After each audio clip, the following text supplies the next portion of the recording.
DATV, and the Greater Dayton Area League of Women Voters present Meet the Candidates, your chance to learn about the candidates running for office in the November election.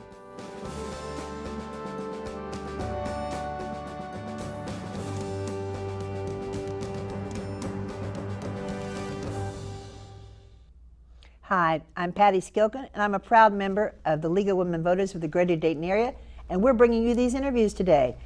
Today I'm talking to the candidates for the Dayton School Board. There are 8 candidates. One, Mr. William Harris, could not be here tonight. He had a previous engagement, but we are talking to the other 7. We're going to start this. First of all, it's a 4-year term. There's 8 candidates running for 4 open seats. We're going to start by giving each candidate a 1 minute to speak directly to the voters, give us an opening statement. This is your chance to tell us about yourself, your kids, your dog, your politics, whatever you want to do. Anything you want the voters to know. We're going to start with Mohammed Al-Hamdani. Al-Hamdani. I knew I'd do that wrong. That's all right. Mohammed, you get to talk for 1 minute.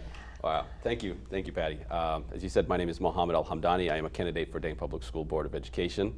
I am a product of Dayton Public Schools. I went to Miami Chapel Elementary, Fairview Middle, and Colonel White High School. I arrived here at the age of 10 as a refugee.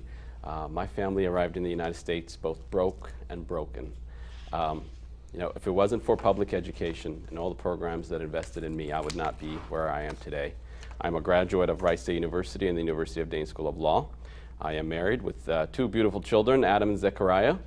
I often tell people the reason I'm running is because I had wonderful opportunities at Dayton Public Schools, and that investment that was made in me, I want to pay it back. And I want to see my children have those same opportunities. I want them to grow up in Dayton, and I want them to go to Dayton Public Schools. And that's why I'm running for Dayton Public School Board of Education. So this November, I hope you vote for me. Thank you, Mohammed. Our next candidate is Paul Bradley. Paul, you have 1 minute. Thank you, Patty. My name is Paul Bradley, and I came to Dayton, Ohio in 2005 to attend college at the University of Dayton. And after that, I spent the next 6.5 years working for Senator Sherrod Brown as his regional representative here in Dayton, Ohio. And it was through that experience that I not only got a great appreciation for public service, but also for the Dayton community, and really decided that this was my home and this is where I wanted to be for my life. And that is a big reason why I'm running for school board. To make this fall even more difficult, I'm also getting married in October, so it's a really exciting time for me. But I truly believe that access to quality public education is the best way that we can level the playing field for our kids and to improve our communities. And I hope I can count on your vote. Thank you. Thank you, Paul. Our next candidate is Anne Marie Gallen. Anne Marie, you have 1 minute. Closer to you. Thank you, Patty. Many of you know me as Mario, but for election purposes, I am on the ballot as Anne Marie Gallen. I have been involved in the school district for over 20 years as a parent, as a volunteer, as a substitute teacher. In the last 8 years, I've been in a building, Ruskin Elementary School, and I've come to realize that one of the things that we need to change in order to educate our students successfully is change how we actually provide the education. Our children come with various degrees of difficulty, and we are not adapting our strategies to address those concerns. Secondly, I think we need to be a little bit more thoughtful on how we roll out new programs. Over the years, I've seen them, somebody has a great idea, within a week it's implemented, but we don't have the planning, the training, and the follow-up that we need in order for teachers to be successful. So I'm running for Dayton Board of Education to bring my skills to the board. Please vote for me on November 7th. Thank you. Thank you, Anne Marie, or Mario, as she's commonly known. Our next candidate is Joe Lacey. Joe, you have 1 minute. Thank you, Patty. I'm happy to be on the ballot. I'm Joe Lacey. I'm happy to be on the ballot with 2 other candidates that are parents like myself. For the past 6 years, I've been the lone parent on the board of education with a child.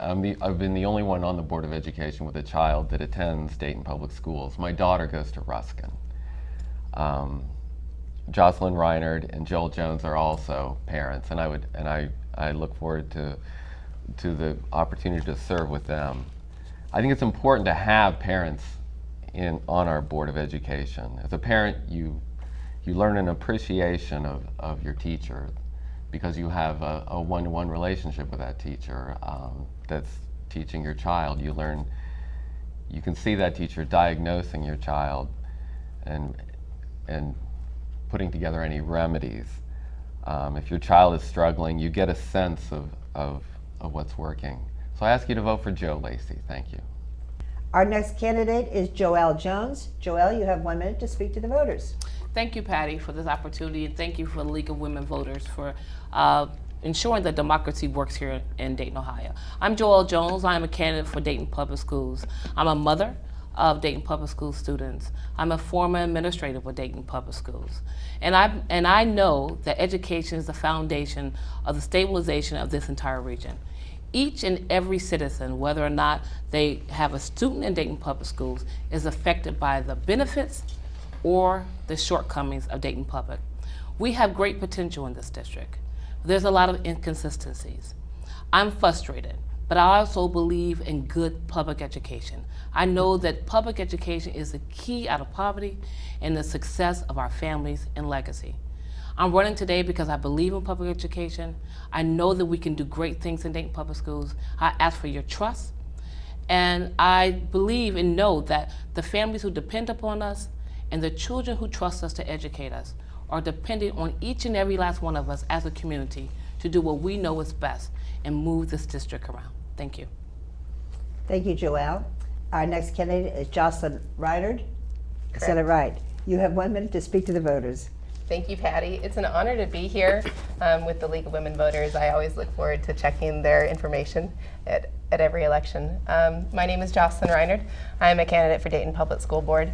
I am running because I have 4 kids in Dayton Public Schools. I have a 12-year-old, a 14-year-old, a 10-year-old, and a 7-year-old. I've been fortunate enough to be a stay-at-home parent for the last couple of years. My husband and I moved here in 2003, and we put down really deep roots. We love the city more than we ever expected to. And we really see a need for the community to step up and serve on the board. I've been an active volunteer in my children's school for the last 7 years, and I served as the co-chair of the PTA group for the last 2 years, and I stepped down this last spring. I really feel like there is a need in this community, and nobody asked me to do this. I decided that if you want to fix a problem, you're going to step up and try to fix it yourself. And I think that's important, and I would be honored to get your vote on November 7th. Thank you, Jocelyn. Our next candidate and last one for today is Karen Wick. Help me here. Gagne. Gagne. Yeah. Karen, talk to the voters for a minute. Yeah, thank you. Thank you, Patty, for and the League of Women Voters for allowing us this opportunity.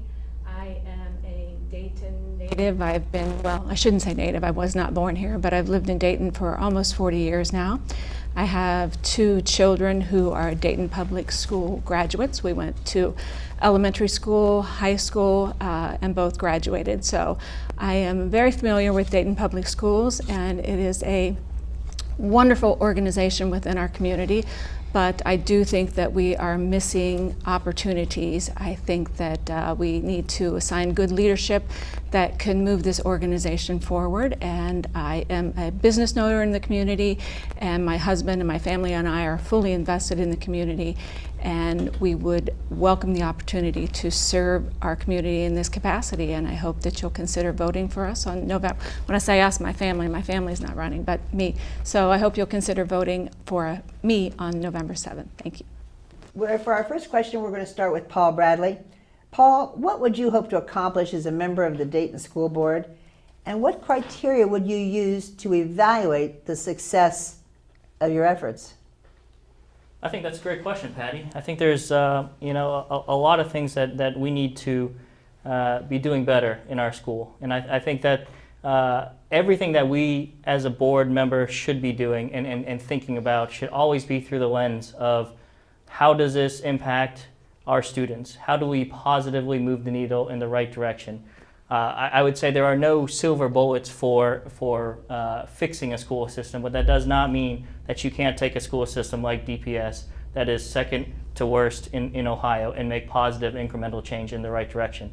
I think you definitely need to be looking at things like literacy rates, math and science, and those type of skills. But again, I think overall, the overarching message needs to be showing our kids that it is academics that is the way and the key to success after school, not athletics. And I think we need to be emphasizing that so that they know and they understand that access to this education and the opportunities that it affords is the way that they're going to be successful afterwards. Thank you. Same question for Anne Marie. Anne Marie, what would you like to accomplish, and how would you evaluate? What criteria would you use to evaluate your success or failure? Thank you, Patty. What I would like to accomplish is having students be successful and know that they can be successful. One of the things that I've realized is that for the 20 years that I've been involved with the school district, we've changed personnel, we've changed curriculum, we've changed programs, and we're still getting the same results. I was on the board for 2 terms from 2000 till the end of 2007, and in that time we actually increased our test scores, going from academic emergency to continuous improvement, but we couldn't sustain it.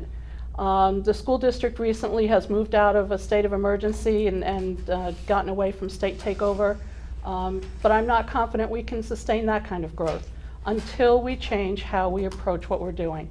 Over the last 8 years, I've had opportunities to be in a school building to see how, when we change how we approach children, we can actually increase the level of learning, we can increase their engagement in school. It's a mind shift, it's a culture shift, but one that I think needs to start happening, and that's the conversation that I would bring to the board. How we would measure success, I think it's going to be a long-term solution, but I think incrementally we can see attendance rates would improve, discipline rates would go down, and that would start showing me that what we were doing was starting to be successful. I think that research has shown that developing relationships with students is really key in getting students to want to be in school and to learn. That's not to say that we lower our standards, but we do have to approach how we deliver education in a way that our children can start to grasp what we're trying to do. Thank you. Thank you. Next is Joe Lacey. Joe, you have 2 minutes to answer the same question. My daughter attends Ruskin right now, and I've been on the board for 12 years. I remember years ago when Ruskin first opened in their new building in 2008. Ruskin was middle to lower pack of Dayton Public Schools. Ruskin has an after school and a summer school program, and I think that was important in helping Ruskin rise up to become, right now they're just the second highest elementary school in the Dayton Public School system. Ruskin has seen a lot of success, and I've seen that through my daughter. And a lot of the programs, the programs that they have there, after school, summer school programs, I want to take those programs and expand them throughout the district as much as I can. I think that's very helpful.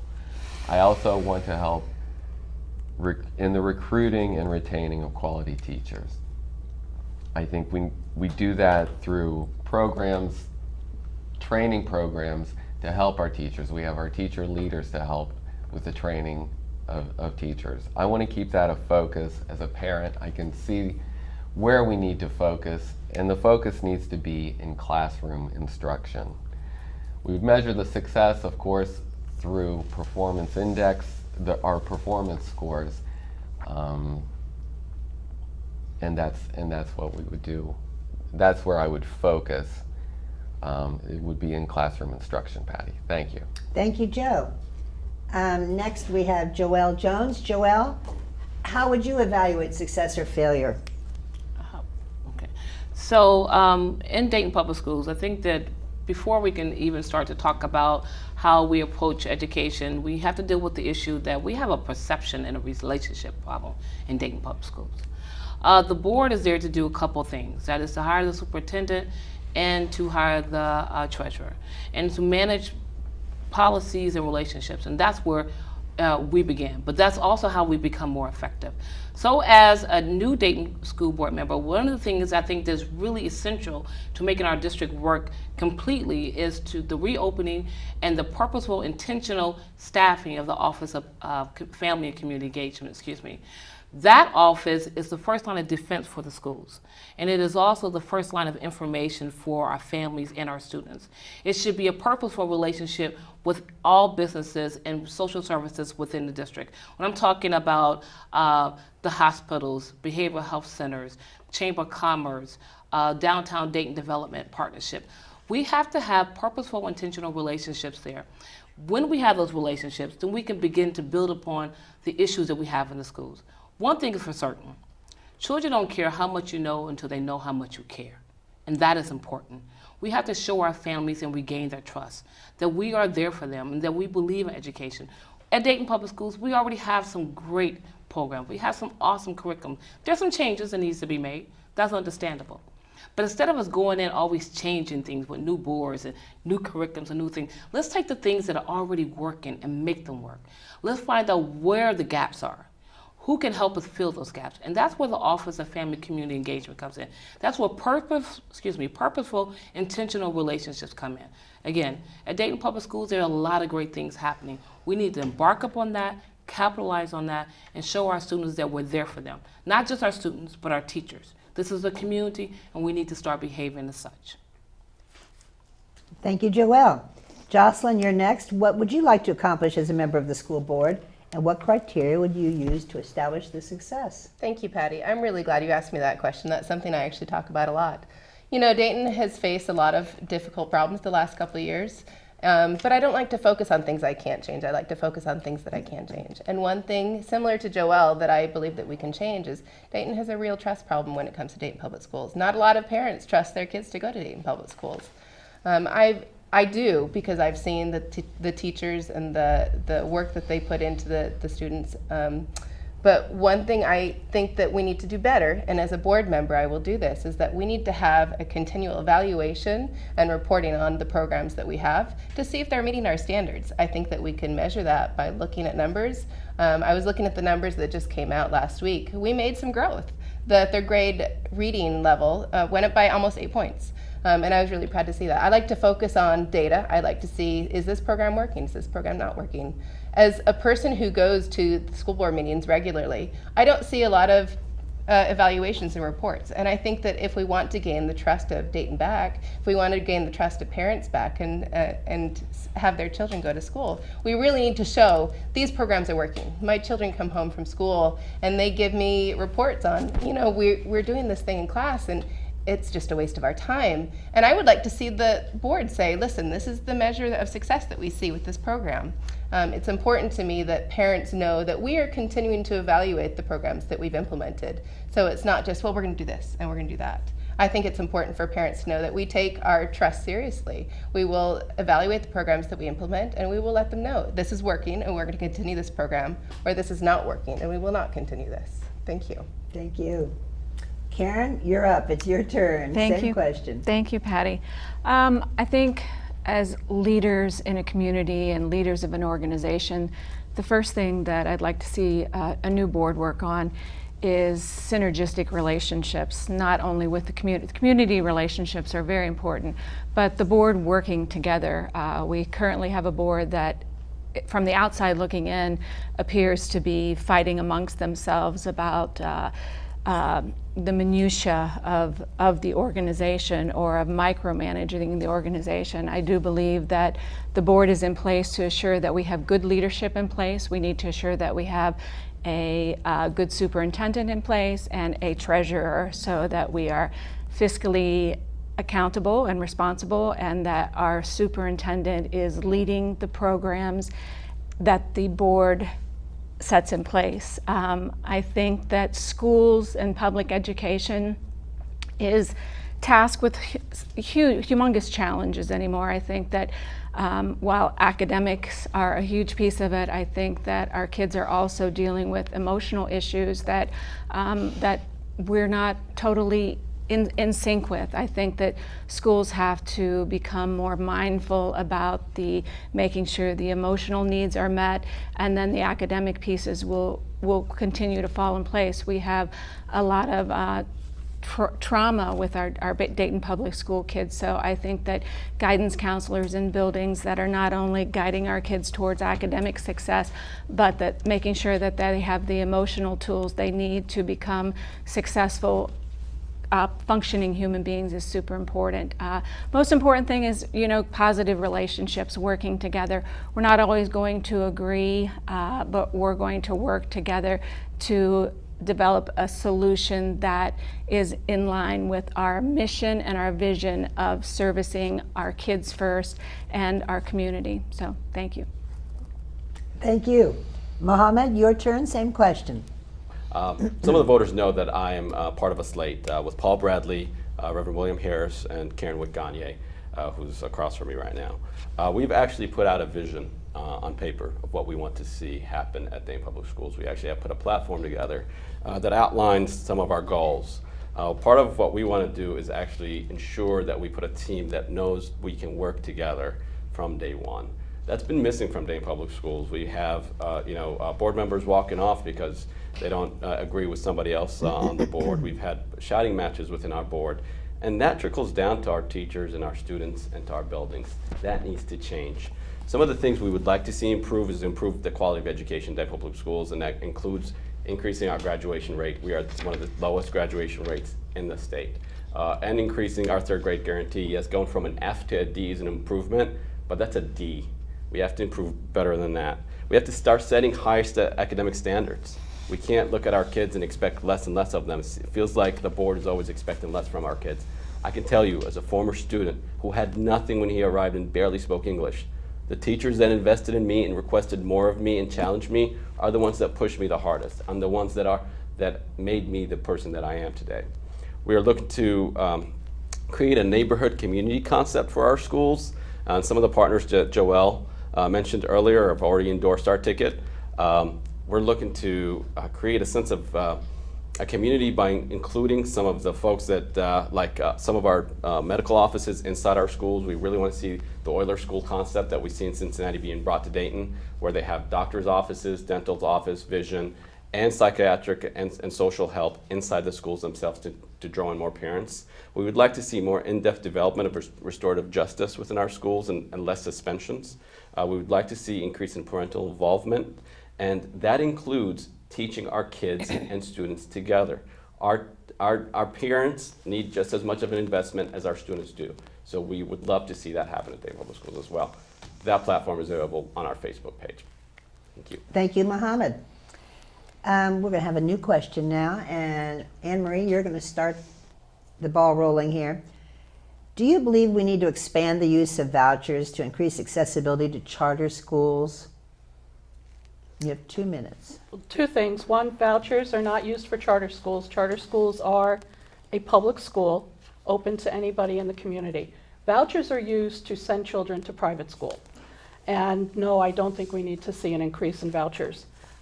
Recently, the legislation has changed, so it used to be that you could get a voucher to go to a private school, and they're up to, I think, $5,000 or $6,000, to pay the tuition at a private school if the school that you were assigned to in your public school district was deemed failing. They've changed that so that any child in the community can go to a vouchered school. So it doesn't matter whether your closest school is doing well or not doing well, you have the option of sending your child to a private school. This takes money away from public education. And it's not that $7,000 here and $7,000 there makes a difference, but when you look at the aggregate, it's a substantial sum of money. And when you take that sum of money out of public education, you leave the children who remain in public schools at a deficit. Parents choose to send their children to private schools for a variety of reasons. They feel that the discipline is better. Catholic education has a cachet that just by virtue of being there, you're in a more orderly environment, you're in an environment where learning takes place. That's not always the case, but nonetheless, parents have that perception. So no, expanding the voucher program does not actually, while it might expand school choice for certain individual families, it does not help the aggregate children that are left in traditional public schools. Thank you. Joe, I'm going to modify the question slightly. That's fine. Tell us how you feel about vouchers and charter schools or charter schools. And yes, Patty, your question really centers around school choice. Yes. And I understand that school choice is in the law, but that doesn't mean we just have to sit back and take it. Actually, several years ago, maybe back in the late 2000s when I was on the board, one of the first conflicts we had was Dayton Public Schools had a very successful school called the Dayton Early College Academy, DECA. And at that time, we had a slate of 4 running the school district, and that slate of 4 decided to make DECA a charter school. Unfortunately, sometimes when you do have slates, the inability for the group within the slate they kind of have to go along with each other sometimes on some very bad decisions like making our most successful school a charter school, buying a $20 million Reynolds building that they didn't need to buy, and basically spending all the money, spending our surplus into the ground. At the time, I was the only person that voted against making, I was the only one that opposed making DECA a charter school. I think it should have been kept as a Dayton public school. I think I would be strong and I would continue to be strong as an advocate for Dayton public schools over our charter system and over other choices that get a lot of benefits from this state. And so that's one of the reasons why I'm going to stay continuing fighting for the kids of Dayton Public Schools. Thank you. Joelle, are you next? Yes, you are. Yeah. I'm going to get it right yet. Okay. Tell us your thoughts on charter schools and vouchers. Well, thank you, Patty, for that question. School choice is here. It's here to stay. And reports say that the potential for their growth is exponential. So, how I feel about school choice is irrelevant as to what's really actually happening. What we have to do in Dayton Public Schools, we have to make Dayton Public Schools more attractive. The right for a parent to choose where they educate their child is a right, and I don't disagree with that. But what cannot happen is that those children cannot be educated at the expense of other children. And that's where we have the differences with, I have a difference with school choice. School choice is here, people opt in for that, and that's fine. But those schools need to be financially accountable on their own. They need to meet the same requirements and criteria that the public schools do. So I'm not saying I'm a proponent for school choice. I'm a proponent for public education. But I believe that the legislation with school choice has caused some difficulty for us. The fact that when a child from the public schools enters a school, a charter school or a Catholic schools, and that child leaves in the middle of the year, the money doesn't come back. And that child comes back to Dayton Public Schools without funds, but still needs to be educated. And that is the beauty of public education. We don't turn away any kid. All kids are equal in public education, and all kids deserve a quality public education. School choice is here. It's something that we have to deal with, but not at the expense of Dayton Public School students. And that's how I feel about that. Thank you, Joelle. Jocelyn, let's hear your thoughts. Thank you. I'm glad you asked me. I am a product of public schools, and my children are in public schools as well. But I see the value that parents place in making a choice for their children's future and their education. Every year I feel like I reevaluate my children and where they are, and I say, is this the right choice for us? And I have made choices about my children, and I admire parents who want to take the initiative and take charge of their children's education. That's important to me, and I know that's important to other parents as well.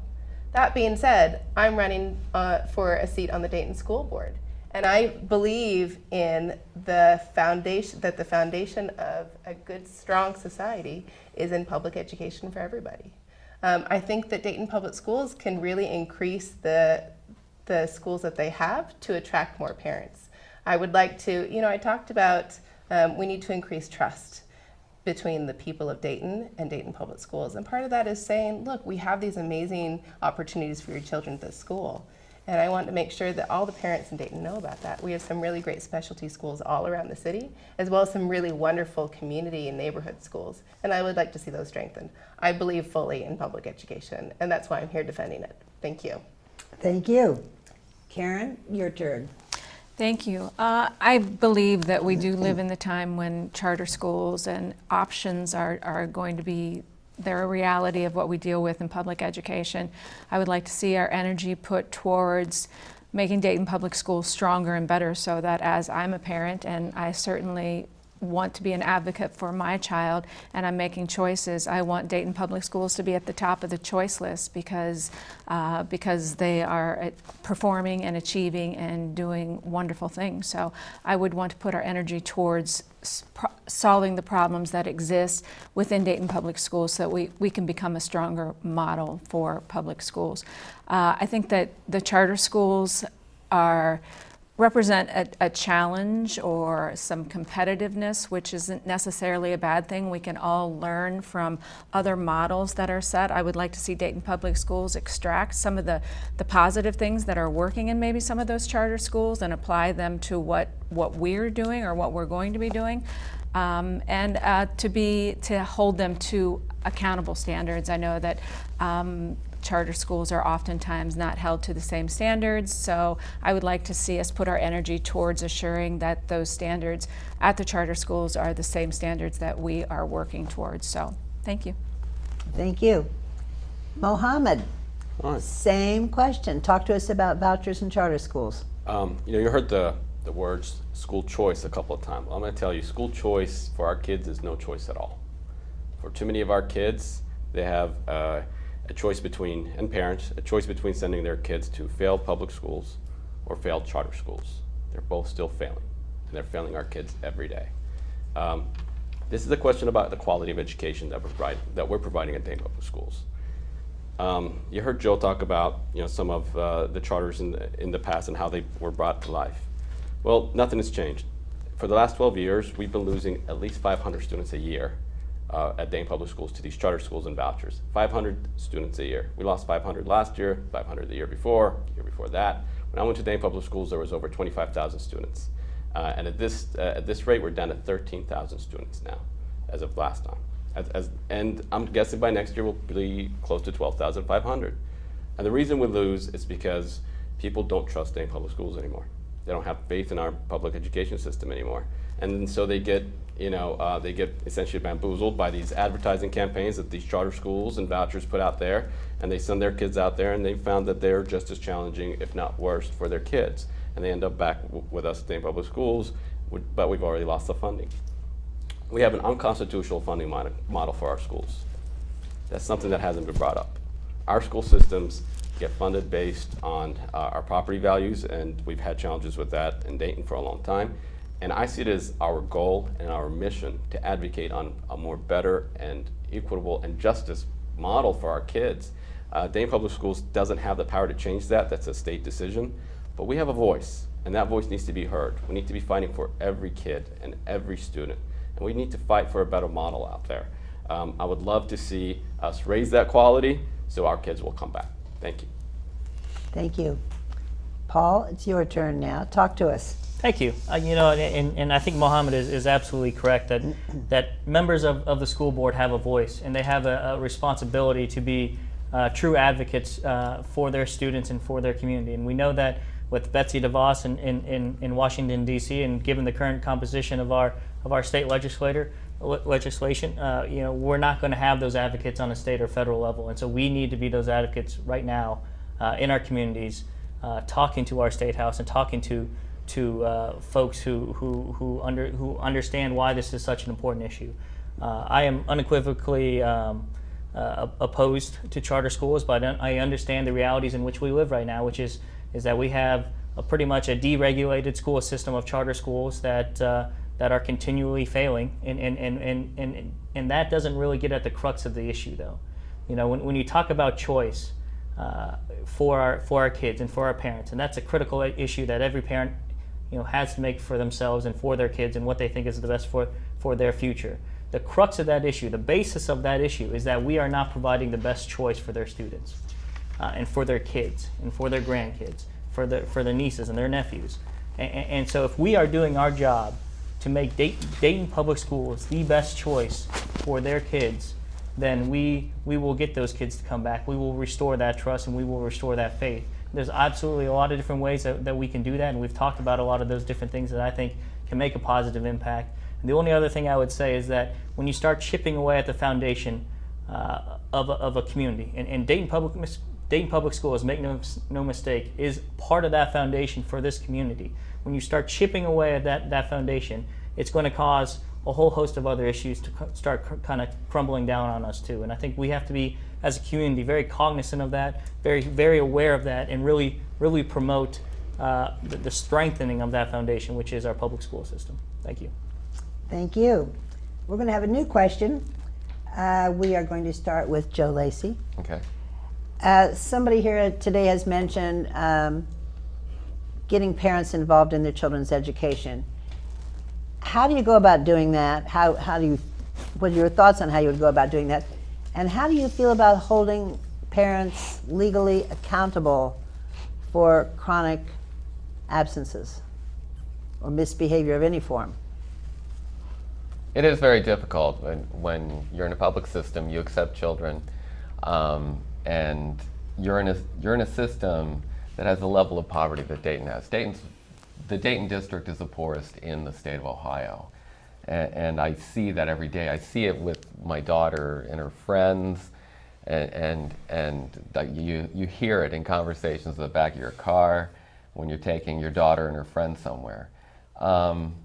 It makes it very difficult because you have families that have problems that are associated with poverty that make it very difficult sometimes for them to be deeply involved in their kids' education.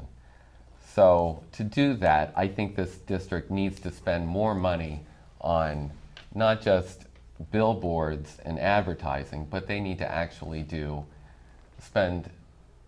focus on actually calling one-to-one, trying to get in touch with parents one-to-one. They need to put together a database of how to get in touch with these people. Not just broadcasting their message, but they need to do more of it on a one-to-one basis. I've seen it. I've seen the lists that they've had, the current databases that they've had when I've walked door to door to promote a campaign. You walk to the doors and there's nobody there. We need to spend the money to actually focus on an actual database that gets us the ability to talk directly to our parents and to get them involved. And then there was another part of your question about parent involvement. Holding parents accountable when their children misbehave or It chronic is very absences. difficult, and sometimes actually we understand that when children misbehave in class, that can hold up a class and make it impossible for a teacher to conduct a proper class. And that's, some of the suspensions are actually just trying to get the parents' attention, and I understand that. Thank you. Thank you. Joelle, getting parents involved, how do we do it? And how accountable and in what fashion should they be held accountable for their children's misbehavior? Thank you, Patty. First of all, I think we have to be cognizant of the families that we serve. And to widen that is the community that we serve. Dayton Public Schools need to be available to our families. And that does not mean 8 to 5. We have to be cognizant of the hours that our families are working. When I worked for Dayton Public Schools, I was a transition coordinator, and one of the things that I was responsible for was to get parents more involved in the school day, with teachers, more relational, figuring out what's happening at the school and things of that nature. And at first, I started that process, and I guess you would say in a very, systematic way. 8 to 5, parent meetings 3 to 5. That didn't work for my families. So when I started to bridge out and have meetings on Friday nights, Saturday at Panera, or Sunday tea, I got much more parent involvement. And let's quantify poverty when we talk about that. We keep talking about poverty. In Dayton, Ohio, poverty is considered $60,000 a year for a family of 4. That is the poverty rate here. So when we talk about poverty, we're not talking about parents who don't work. We're talking about families who work 2 and 3 jobs. So when we talk about holding families, legally responsible for some of the things that are happening, these families, like myself, are trying to just meet Maslow hierarchy of needs.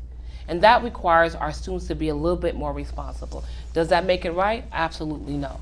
But that's where the Dayton Public Schools Office of Family and Community Engagement, counselors, things of that nature, we need to know our demographics. And then we have to be respectful of that before we start to get the law involved and things of that nature. I think that is an outlier. That's not the norm. And I'm out of time, so. Okay. Thank you, Joelle. Who do I have next? Jocelyn, same question. Thank you. I'm really glad you asked that question. So as the co-chair of the parent-teacher organization for the last 2 years and an active attendee at those meetings, I can tell you there are 2 things that we talk about at every single meeting. We talk about mandatory testing, and we talk about how do we get more parents in this building. And it was a frustration for us every single month. We said, what can we do? We had childcare, we had treats, we had them scheduled regularly. I think at the district level, one thing we can do is we can make sure that our parent-teacher organizations are stronger. When we have that core group of people who are working, providing volunteer opportunities, we can have them pull somebody in. I'm running book fair next month. I don't know how I'm going to do it, but I have this opportunity to reach out to other parents and say, listen, I need 4 hours on this Monday. Can you please come help me? I think that having somebody reach out to you and say, we need a couple hours of your time. Can you please help us? Can open up the floodgates for people to say, hey, listen, I can help my school out. I can go in, I can cut out box tops. The number 1 indicator of student success is parent involvement. I think we all agree that that is one of the top priorities that we all want to see. I feel very strongly that we can reach out to people one by one and engage parents, but we can start with having stronger PTO organizations. And I agree with Joelle about parent involvement. I know parents who have 3 jobs and they're single parents. We need to be cognizant of the struggles that they face and the realities that they have at home. We want nothing more than our students to succeed. Thank you. Thank you. Karen? Thank you. Let's hear your thoughts on this topic. There's so many. I chaired my kids' PTA in their elementary school for 5 years. I most recently was the board chair for the Seedling Foundation, which funded art programs at Cyber School for the Arts because the district doesn't often have a lot of money to fund those programs. So I've been in the buildings. I've worked in the buildings for 12, 15 years now. So I certainly understand and I see the challenges that our parents face. And I think that we can't underestimate the systemic issues that are driving the decisions or continuing to drive the lack. And I think that we need to work harder as a board, as a community, as an organization to create learning opportunities for not only our children, but for our families. We can't expect our parents who are haven't been given the opportunity to know how to engage a child. I think that we need to broaden our perspective when it comes to those solutions by providing community hubs within the schools that are open. I know that there are parents that work 3 and 4 jobs, and I think that we have to address that timing issue. I think that we need to invest more funds in securing that we have professionals that can help identify some of these issues, that can help bridge those gaps between, if we have a child and we want them to read at 3rd grade level and they don't have a parent that can help them, or a parent hasn't been given the tools. I think that we need professionals that can help us bridge those gaps. And more money needs to be funneled to the building so that we can address these issues more successfully. So thank you. Thank you. Mohammed, Yes. same issue. Thank you. When you asked that question, I remembered 2 things. I remembered my educational law class professor, Mr. Russo, talk about it's about legality, not morality, and hammering that into my head. And then I remembered my mother and father struggling to feed us before they sent us to Dayton Public Schools. that's a tough position for a lot of our parents, and I know Joelle and Karen and others have talked about that here. We have to remember that we are, as Joe said, one of the lowest poverty rates in the state for a school district. We have a set of challenges that come with that. Our kids face those challenges every day. What that means for us on the board is we have to be open to the idea that our schools have to go to the parents and to the students themselves. We can't expect them to come to us. Those days are gone for us. For the parents who are working 2-3 jobs and are single parents, and you're expecting them to come into a school building when they're having a hard time putting food on the table for their kids, that's tough. So what we got to do, as Karen said, is invest in making our schools more of a community hub and give parents other reasons to stop by our schools besides their kids' education. That's one reason they can stop by. But if you have strong business and private-public partnerships that can build that kind of community around our schools, you will see more parent involvement. You will see more parents coming into the building, and we will have an opportunity for our teachers and our administrators to communicate better with our parents. You heard a little bit about the suspension rates within our schools because of behavioral health that happens constantly at our schools. In fact, last year, in the last quarter of last year, 103 kindergarten to third graders were suspended at Dayton Public Schools, mostly for behavioral problems. We shouldn't be suspending kindergarten kids or third graders. We should not be doing that. We should be investing in making our schools available to them and open to the public. Thank you. Thank you. Paul Bradley, your turn. Thank you. I think this is a great question because I do think it kind of gets at the crux of a lot of the different issues and challenges that are facing DPS. And I think that anytime you have a parent that wants to be involved, we need to figure out, why they can't be involved. And a lot of that is timing, a lot of that is work, a lot of that is when we're trying to reach out to them. But I think you also need to figure out how can we utilize that energy and that excitement, and how can we find other parents like that haven't really considered about getting involved with their students, their child's school, and with the school system. I think that's, again, parent involvement is a key success indicator for students. But I think we also have to look at some of the other ways in which we can supplement that parental involvement with community resources.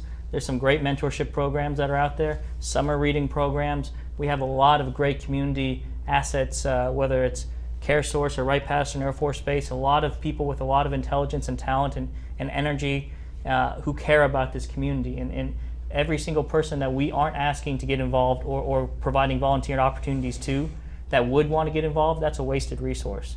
I think, again, when we're talking about getting people involved, and we're talking about why we want that, and we're talking about some of the issues that these kids are facing and some of these behavioral issues, I think, again, we have to look at the root of some of those problems. And if a third grade kid is being asked to read in front of his class and he doesn't know how to read, that's an embarrassing moment that you can understand why that kid might want to act out instead of facing that, having to face his classmates and tell them that I can't read.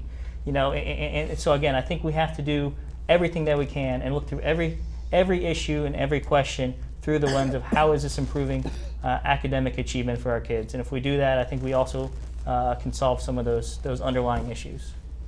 Thank you, Paul. Anne Marie, you get to be the last word on this topic. Thank you, Patty. Parental involvement has been an ongoing conversation in the 20 years since I first had a child in school. He came to us when he was in 6th grade.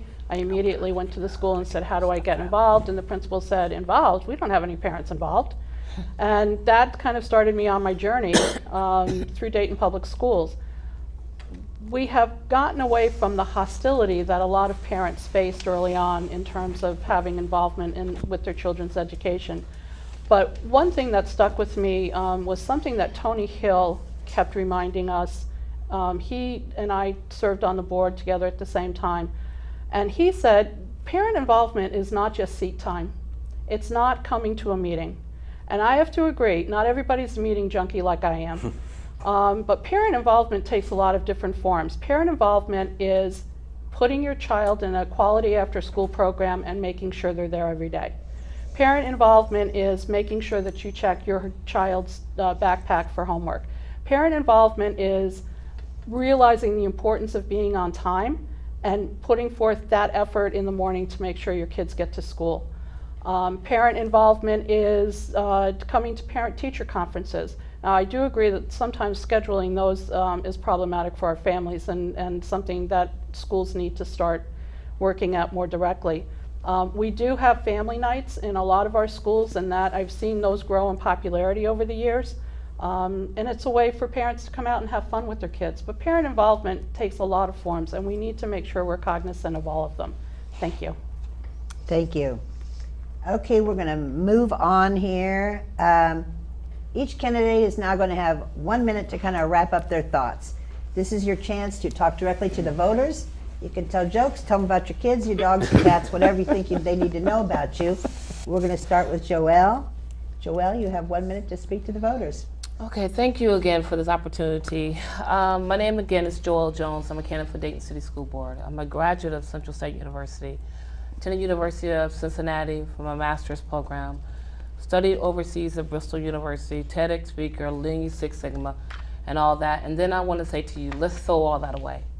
We've had a lot of smart people in our district making decisions, and it has gotten us a worst in state ranking. We have to come together as a community and not so much do things differently, but do things consistently. This is a community effort. I'm asking for your trust to lead this effort in collaboration with other people who feel the same way. We have some tough mountains to climb, but they're not impossible. There are districts in the same predicament, if not worse, than Dayton Public Schools, who have made tremendous improvement. What's most important is that we have children who have the talent available to make those decisions and to make that difference. We need to be accountable and available to them. I'm Joelle Jones, and I'm asking for your vote November 7th. Thank you. Thank you, Joelle. And Jocelyn, you're next. Thank you, Patty. My name is Jocelyn Reinard. I have 4 kids in Dayton Public Schools. I have a beautiful dog that I love very much. I will always remember to mention her. The reason why I'm running is because I saw a lot of the difficult decisions that the board made last year. And I sat there in the audience at the board meeting, and I thought, I don't know if you would be making these decisions if you were making these decisions about your own children. I'm really invested in Dayton. I've lived here for almost 14 years, and I love it. I believe very strongly that the community can come together and make the schools stronger, and that's why I'm doing this. One of the candidates mentioned a platform. I also have a platform. It's on my website, reinardfordayton.com, and I hope you all look at it. And I would be honored to get your vote on November 7th.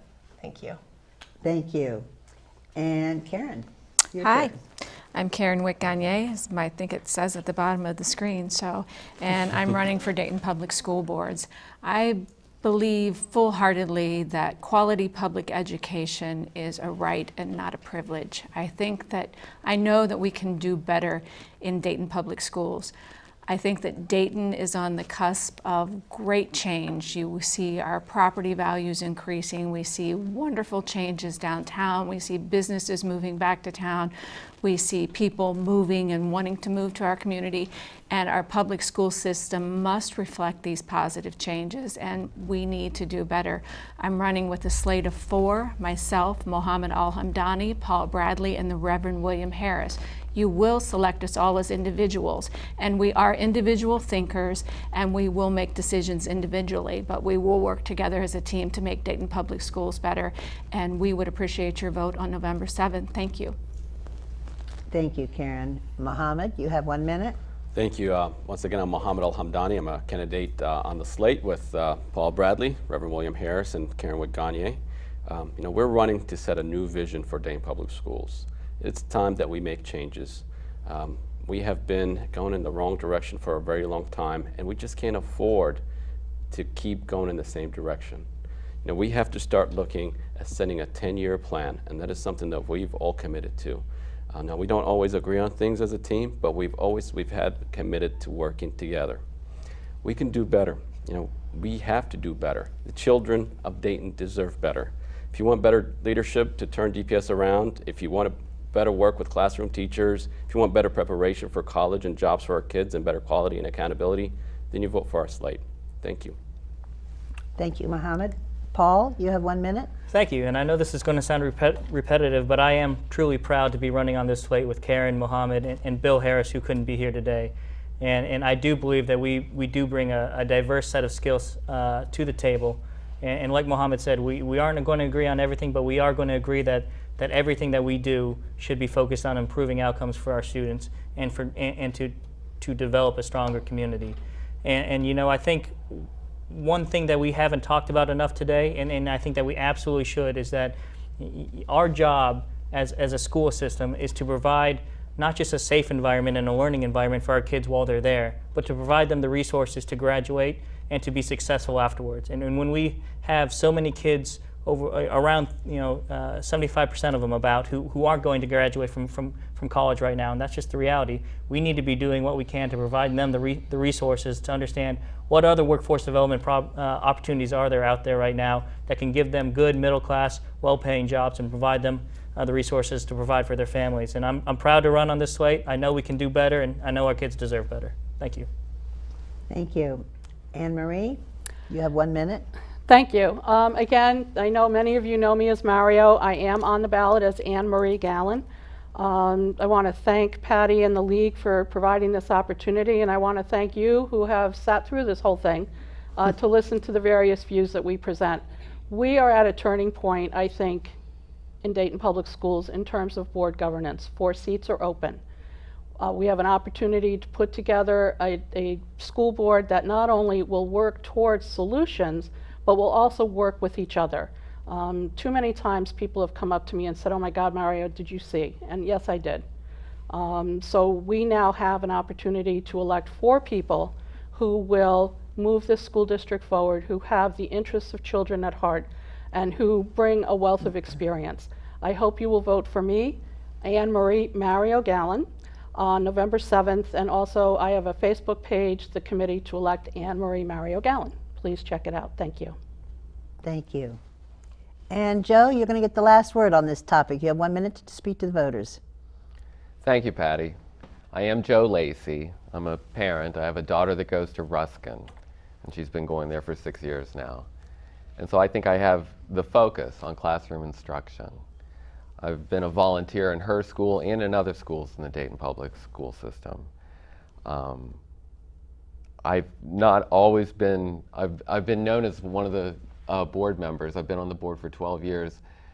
I think I've been known, especially recently, as one of the board members that doesn't always go along. And I think that's because of my focus. I'm the only board member that has a child going to Dayton Public Schools. I'm a soccer coach. I've spent a lot of time with kids, and I want to advocate for them and continue to advocate for them on the Dayton Public School Board. Thank you, Patty. Thank you. I want to thank all the candidates for being here with us today. I want to remind everybody to vote. The polls will open at 6:30 on Election Day, November 7th. You can begin early voting at the Board of Elections on October 11th, and on October 9th, the world-famous League of Women Voters Voter's Guide will be out in all the libraries.